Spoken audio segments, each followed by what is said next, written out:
ازيكم يا بنات، عاملين ايه؟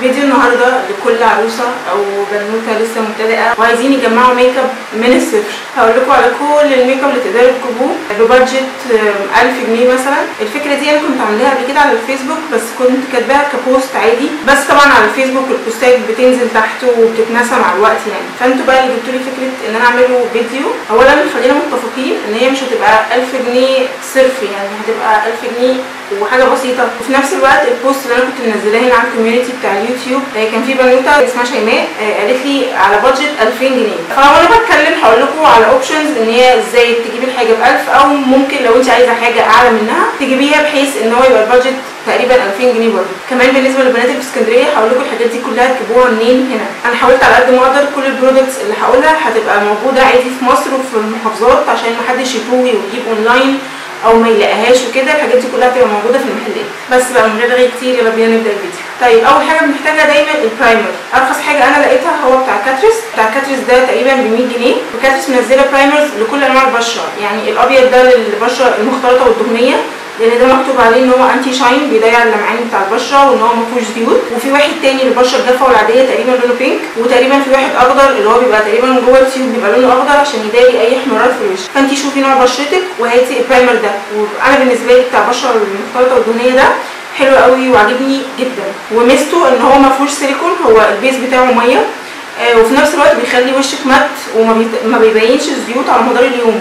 فدي حاجه حلوه قوي لانك كده تقدري تستخدميه كل يوم، غير مثلا بتاع ميبلين اللي هو بيبي سكين لان فيه سيليكون ما ينفعش يستخدم كل يوم عشان غلط. بعد كده الفاونديشن بقى هو ممكن يبقى اغلى حاجه في اللي احنا هنقوله ده كله، لان انت لو عايزه حاجه تغطيه عاليه وثابته جدا وتنفع للمناسبات وكده هيبقى غالبا في رينج 300 جنيه. هم كلهم دلوقتي بقوا في رينج كده. يعني انا مثلا بستخدم بتاع لوريال انفاليبل ده اللي هو 24 اورز مات، ده كان ب 275 مثلا او حاجه كده. وبرده بتاع ميلاني ده يعتبر ب 290 او 300، بس ده طبعا موجود اونلاين بس مش موجود هنا في المحلات. ودول طبعا بالنسبه للبشره المختلطه والدهنيه. لكن عموما بالنسبه مثلا للبشره الجافه والعاديه في فاونديشن بتاع بورجوا هيلثي ميكس، وفي الفاونديشن بتاع لوريال انفاليبل برو جلو، بس ده موجود اونلاين. فانا من رايي خليكم بتاع بورجوا لانه برده ممتاز جدا ما يقلش اي حاجه عن التاني. ده كده للبادجت مثلا بتاعت داخله في 1000 وشويه او 2000. لو عايزين حاجه اقل او عايزين حاجه استعمال يومي، حاجه خفيفه على الوش وكده، بتاع اسنس ده والله حلو جدا اللي هو ستي اول داي، وده على فكره اللي انا حاطاه النهارده، وكمان عامله عنه ريفيو كامل في فيديو لوحده هسيب لكم اللينك تحت. ده ب 100 جنيه بس، تغطيته متوسطه وبيثبت لفتره كويسه. وده كمان انا شايفاه ينفع لكل انواع البشره، لان هو لما بينشف مش بينشف خالص ومش بيقلب مات، هو بيفضل ساتن كده فيه لمعه بسيطه. فانا شايفاه ينفع من الجافه للدهنيه، بس كل بشره يبقى ليها ترتيبات مختلفه. يعني البشره الجافه والعاديه ممكن ترطبي كويس قبله، والبشره الدهنيه ثبتيه بباودر كويسه بعدين. هو في الحالتين هيتثبت بباودر، بس انت البشره الدهنيه ممكن تثبتيه بباودر تعمليه بطريقه البيكنج، ان انت تسيبي الباودر على وشك شويه بحيث ان هي تثبته مده اطول. او في بتاع ميبلين اللي هو نزل مصر اللي هو فيتمي اللي في الانبوبه ده برده 150، برده ينفع ده كل يوم وكده، بس هو تغطيته خفيفه شويه، بس ممكن تبنيها متوسطه. بس ده اوبشن هايل يعني بالنسبه لاستخدام يومي. بعد كده الكونسيلر، طبعا انتوا خلاص حفظتوا ان انا الكونسيلر المفضل بالنسبه لي هو بتاع كاتريس برده اللي هو الليكويد كاموفلاج. ده انا بالنسبه لي احسن كونسيلر استخدمته وانا جربت كتير، وده برده 100 جنيه بس. كاتريس ده التغطيه بتاعته عاليه وثابت جدا ومناسب اكتر للمناسبات، مع ان انا عادي بستخدمه في كل نزوله وما بيفرقش معايا. بس لو انت عايزه حاجه خفيفه قوي على العين وهالتك مثلا مش جامده، تقدري تجيبي بتاع ميبلين اللي هو فيتمي ده ب 127 او 130 يعني. بس الاحسن من فيتمي في رايي اللي هو بتاع ميبلين برده اللي هو ايج ريوايند، ثابت وتغطيته تعتبر اعلى شويه من بتاع فيتمي. بس ده بقى اللي يعتبر الغالي، لان هو لما نزل مصر هنا تقريبا بقى ب 190 او 195. فانا شايفه ان دول كاختيارات احسن. الباودر انا بالنسبه لي شايفه ان انت تجيبي لوز باودر او الباودر السايبه، حل مريح جدا لكل حاجه. لان الباودر اللي هي الكومباكت المضغوطه كده زي دي بتاعت ريميل دي انا مش بثبت بيها الكونسيلر تحت العين، لان هي مش بتثبت الكونسيلر تحت العين، بتسيب بيخطط عادي. انا شايفه ان انت تجيبي لوز باودر تنفع بقى لتثبيت الفاونديشن او الوش كله وتحت العين وكل حاجه. ارخص حاجه وبجد تحفه تحفه تحفه الباودر بتاعت اماندا اللي اسمها نود لوك تقريبا. الباودر دي عظيمه. انا لما كنت جايباها كانت لسه ب 45 جنيه، دلوقتي تقريبا برضو بقت ب 100 حاجه و90 حاجه في الرينج ده يعني. بس باودر ممتازه. هي في منها درجات، لو انت عايزه تجيبي درجتك جيبي، بس لو هتجيبي درجتك يبقى مش هينفع تثبتي بيها تحت عينيكي، لان انت تحت عينيكي بتحتاجي باودر افتح. فانا من رايي وده اللي انا كنت عاملاه ان انا كنت جايبه الشفافه اللي هي رقم 1 دي، بثبت بيها كل حاجه وما بتبانش ان هي بتثبت بس. بعد كده مثلا باودر الحواجب، عندك اوبشنين بالنسبه لي، بتاعه اسنس، باودر بتاعه اسنس وهي فيها ناحيتين كده، واحده فاتحه وواحده غامقه، او بتاعه جوردانا. جوردانا في شكل تاني غير ده، لان دي تعتبر اي شادو وباودر حواجب في نفس الوقت، بس في واحده تانية للحواجب مخصوص من جوردانا. يعني الاثنين دول رخاص جدا، تقريبا الواحد فيهم ب70 جنيه او 75 جنيه. وبتاعه اسنس دي اللي انا عامله بيه حواجبي النهارده. لكن لو عايزه تجيبي جل للحواجب، عايزه حاجه اتقل، لا انت حواجبك خفيفه خالص لازم لها جل، عشان لو هترسمي مثلا على الجلد عايزه حاجه مناسبه او كده. اللي انا جربتهم عشان ما اكدبش عليكم هم بتوع NYX وبتاع ميلاني، دول يعتبروا غاليين ويعتبروا كمان مش موجودين في مصر. بس انا سمعت عن جل الحواجب اللي هو بتاع مارك او ايفون، سمعت ان هو ممتاز جدا. انا بصراحه ما جربتهوش، بس انا شفت ريفيوز عنه كتير قوي وكلهم بيقولوا ان هو تحفه وثابت جدا ولونه حلو. وتقريبا انا ما اعرفش في البروشور بينزل بكام، بس دايما بيبقى عليه عروض وبيوصل ان هو بيبقى ب60 جنيه. فانا شايفه ده برده اوبشن ممتاز يعني. بقيه الوش بقى عندك مثلا البرونزر او الكونتور. للناس برده دايما بتسالني ايه الفرق ما بين البرونزر والكونتور، انا تقريبا قلته قبل كده بس هقوله تاني. الفرق ان انت الكونتور بيستخدم عشان ننحت الوش، بيتحط في اماكن معينه انت عايزه تخفيها في الوش. زي مثلا لو انت مليانه عايزه تدخلي تحت عظمه الخد شويه بتحطي كونتور هنا، عايزه تقللي من قرطك، ترفعي مناخيرك، تقللي دقنك، الحاجات دي. لكن البرونزر ده بيستخدم عشان تدفي الوش. يعني انا مثلا بعد ما بتحطي فاونديشن بيبقى كل الوش لون واحد، فده بيتحط عشان يدفي الوش، يديله لون بس في اماكن معينه كانك كنت في الشمس مثلا. انا دلوقتي حاطه البرونزر بس مش عامله كونتور، عامله كونتور بس للانف. فلو انت عايزه تجيبي الاثنين فانا برضو شايفه ان احسن واحد كان بتاع ميبلين اللي هو ده ماستر سكال. بس اللي ممكن تعمليه ان انت ممكن تجيبي باودر عاديه بس غامقه عنك، يعني اغمق منك مثلا درجتين 3، ودي ساعتها هتنفع كونتور، لان دايما الباودر بيبقى درجتها بارده مش بتبقى دافيه زي البرونزر كده. اشهر حاجه بتتعمل فيها الموضوع ده الباودر بتاعت اماندا، معروفه قوي ان في ناس كتير بتجيبها لون غامق عشان تستخدمها ككونتور.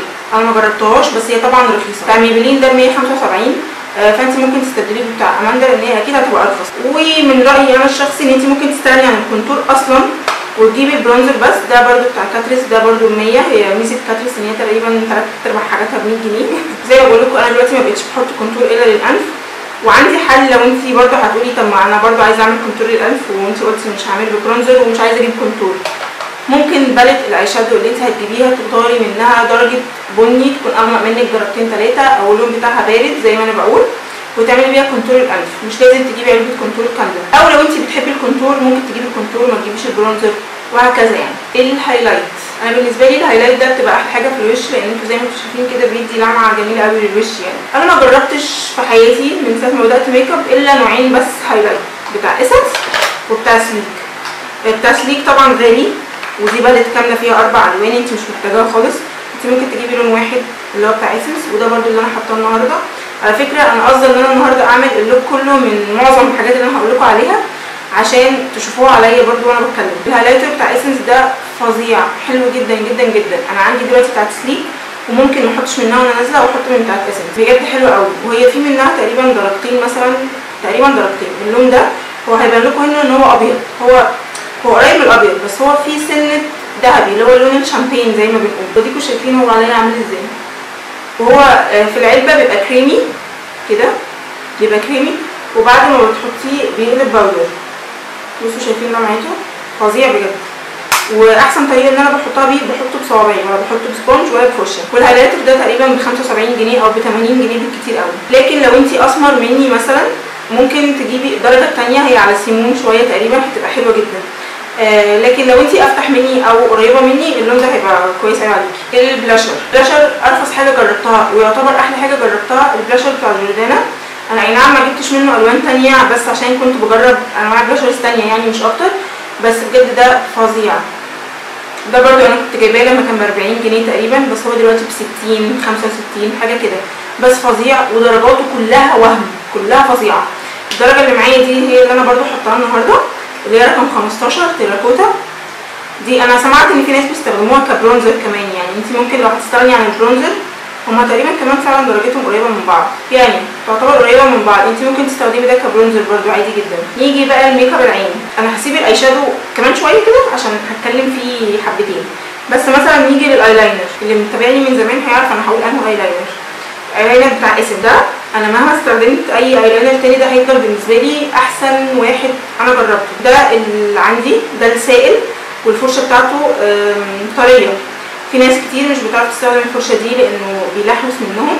في منه ديد لاينر بيبقى الفرشه بتاعته ناشفه، وفي من اسنس قلم بس اسمه سوبر فاين. خلي بالكوا عشان اسنس في منها قلمين ايلاينر، واحد منهم انا جربته وقلت لكم وحش قبل كده، والتاني اللي هو الحلو اسمه سوبر فاين. حتى القلم الفرشه بتاعت القلم بتاعته طويله ورفيعه بتسهل جدا الرسم وممتاز. لكن انا بالنسبه لي اللاين بتاع الليكويد انك ده هو ده احسن ايلاينر من اسنس بجد، اذا كان الريشه الطريه او الفرشه الناشفه اللي هو الديب لاينر. يعني حتى اللي معايا ده مش الووتر بروف بس ثابت جدا وما بيهببش ومش بيسيح بجد، وهمه وسواده تحفه. وعلى فكره برده ده اللي انا هحطاه النهارده.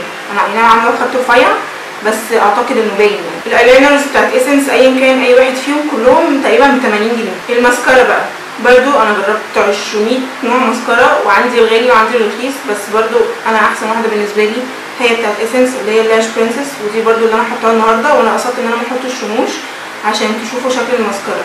برضو الاضاءه ممكن ما تبقاش عاطيها حقها خالص لان الاضاءه قدامي عاليه، بس الماسكارا دي بجد وهم بتفرق بشكل فظيع اذا كان فوليوم ولا طول. ودي كانت ب 70 جنيه تقريبا او ب 75. ايه الاي شادو بقى؟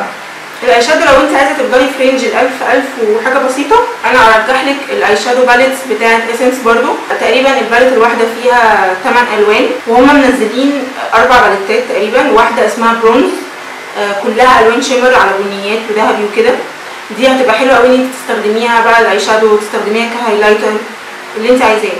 في واحده اسمها نودز دي فيها بنيات شيمر ومات الاثنين، فدي برضو مناسبه قوي.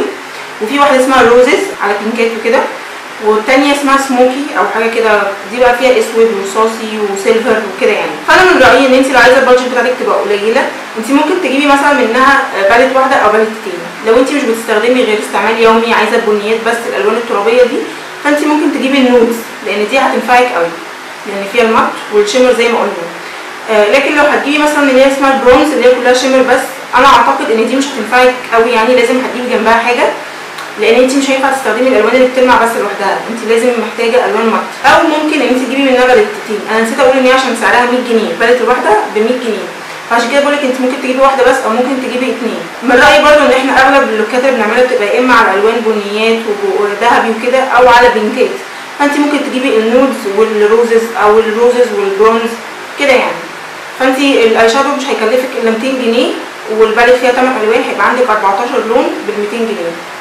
او الاوبشن تاني لو عايزه حاجه اعلى شويه، الباليتات بتاعت فوريفر 52 او فوريفر 52 بجد وهم. اللي انا مجرباها دي اللي برضو متابعني هيعرف ان انا عامله بيها اللوكس كذا لوك قبل كده يعني. دي الالوان اللي عندي، فيها بنيات وفيها الاحمرات وفيها العنابي وفيها اورنجات. الباليت دي حلوه قوي، ودي كانت تقريبا من 400 او 420. دي تقريبا فيها 35 لون باين، لا دي 18 لون، دي 18 لون. في بقى الباليتات الكبيره اللي هي شبه بتاعت مورفي اللي هي فيها 35 لون، دي برضو في نفس الرينج ب 400 برضو او حاجه كده. فانا شايفه ان اللي ب 400 دي هتبقى احسن لك لو انت عايزه حاجه اعلى شويه. وفوريفر 52 في منها كذا باليت بالالوان بتاعتها كتير قوي، فانت تقدري تختاري الاذواق بتاعتك بقى على مزاجك يعني. الكحل بقى بتاع العين اغلبنا بيستخدم يا اما الاسود يا اما النود اللي مش عارف النود اللي هو اللحمي او اللي هو بيبقى بيج، ده بيتحط جوه العين عشان يوسع العين. الكحل الاسود بيصغر العين. احسن كحل انا عارفاه وانا جربته اللي هو بتاع الرمال اللي هو سكاندل ايز، اذا كان في الاسود او النوز، من ثبات ومن لون. بس هو دلوقتي بقى ب 120 جنيه تقريبا، فانت لو هتجيبي الاسود والنود كده 240 في قلمين كحل بس. وفي اوبشن تاني برضو بتاع فوريفر 52 برضو ثابت جدا، والاسود بتاعه فاحم والنود بيبقى ظاهر جدا، بس برضو تقريبا في رينج 100 جنيه. اما بقى البديل بتاعهم الكحل بتاع اسنس بس مش اللي بيتبرق، اللي هو القلم الاوتوماتيك ده اللي هو بيطلع من تحت، ده اسمه لونج لاستنج. بصوا سواده من بعيد هنا عامل ازاي، ده انا كده حطيته مره واحده. سواده حلو قوي وثابت جدا بجد، ده بديل ممتاز. انا مش فاكره ده كان بكام بس تقريبا في حدود 50 جنيه. نيجي بقى للروجات. ارخص روج واحسن روج انا جربته كانوا بتوع اماندا اللي هم الاقلام الخشب دي، انا جايبه منهم 4 وكنت عامله فيديو برضو ريفيو مفصل عنهم هم الالوان دول بس، وكنت بقارنهم بفوريفر 52 وباسنس. لو عايزين الفيديو هسيبه لكم تحت برضو في صندوق الوصف. هو ب 60 جنيه او 65 جنيه تقريبا، بس الاقلام دي وهم ناعمه جدا على الشفايف وثابته جدا طبعا، ما عدا مع الاكل. يا جماعه الروجات عموما اي نوع ايا كان اللي هتجيبيه اول ما بتاكلي خلاص كله بيروح، لان الاكل بيبقى فيه زيوت، وهي الميك اب اصلا الووتر بروف ما بيروحش الا بحاجه فيها زيت، فاول ما هتاكلي كل ده هيروح. بس الفكره ان هو بيبدا يخف بشكل لطيف، يعني ما بيبوظش شكل الشفايف او شكلك مش بيبقى بشع. اوبشن تاني بقى من اماندا برضو اللاين بتاع الليبستكس المات ده اللي هو صوبع عادي اللي بيطلع ده، هو ده اللي انا حاطاه النهارده، بس هو على شفايفي اغمق لان انا حاطه تحتيه ليب لاينر او قلم شفايف لونه بني غامق فمغمقه شويه، لكن ده درجته اهي. اللون ده فظيع، ده رقم 13، والاقلام دي حلوه قوي مات برضو، بس زي ما انتم شايفين هو مش مات قوي، دي سنه ساتن كده او بيلم او سنه كريمي شويه يعني، وكمان ثابت شويه بالنسبه للروجات دي، لان الروجات دي مثلا بتوع اسنس، انا عندي برضو بتوع اسنس بس مش هقول لكم عليهم لان بتوع اسنس بيروحوا في ساعتها تقريبا، وده كان ارخص من القلم بتاع اماندا تقريبا، ده كان بحاجه و50. حاجات بقى تانية بدايل، انا كنت عامله فيديو قبل كده ان انا كنت عامله لوك كامل بالباليت بتاعت فوريفر 52 دي، بس لوك كامل يعني اي شادو مستخدمه بالباليت دي، البرونزر مستخدمه من هنا، الكونتور من هنا، الهايلايتر من هنا، الحواجب كنت رسمها من هنا، كنت عامله حاجات كتير قوي من باليت واحده، هسيب لكم برده اللينك تحت في صندوق الوصف. فدي الفكره ان انت ممكن لو هتجيبي بقى باليت اي شادو كبيره او الاثنين بتوع اسنس هتلاقي فيهم كذا حاجه تستخدميها لكذا غرض.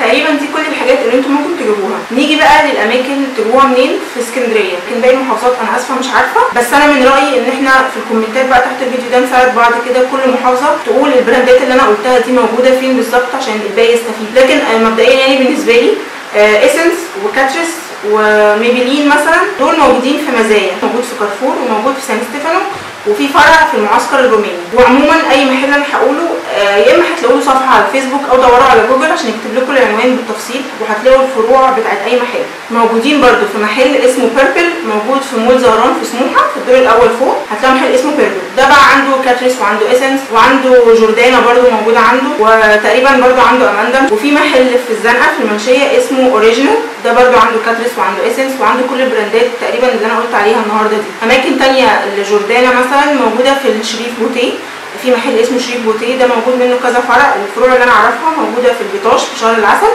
وموجود في كفر عبده. اماندا بقى موجوده برده في كارفور وفي سان ستيفانو. باليتات فوريفر 52 هي موجوده اونلاين، بس اللي عرفته ان هنا في اسكندريه في سبورتنج على الترام عند ده بتاع الفطير لو تعرفوه، تقريبا هناك في مول انا مش عارفه اسمه، بس هناك في محل بيبيع عنده ستاند لمنتجات فوريفر 52 كلها، فانا ما كنتش عارفه الموضوع ده، فدي حاجه حلوه ان انت تروحي وتجربي اللي انت عايزاه هناك. بس يا بنات دي كل الحاجات اللي انا كنت عايزه اقولها لكم النهارده، وده كل الميك اب بجد يعتبر ده ارخص حاجه انا لقيتها وباحسن جوده او باحسن حاجه، لان الحاجات دي انا مجرباها بنفسي. يا رب الفيديو يكون فاتكم وعجبكم، ولو عايزين اي سؤال تاني او عايزين اي بديل لاي حاجه من اللي انا قلتها قولوا لي في الكومنتات تحت وانا هحاول اعرف لكم بديل ليها، واشوفكم الفيديو الجاي. باي.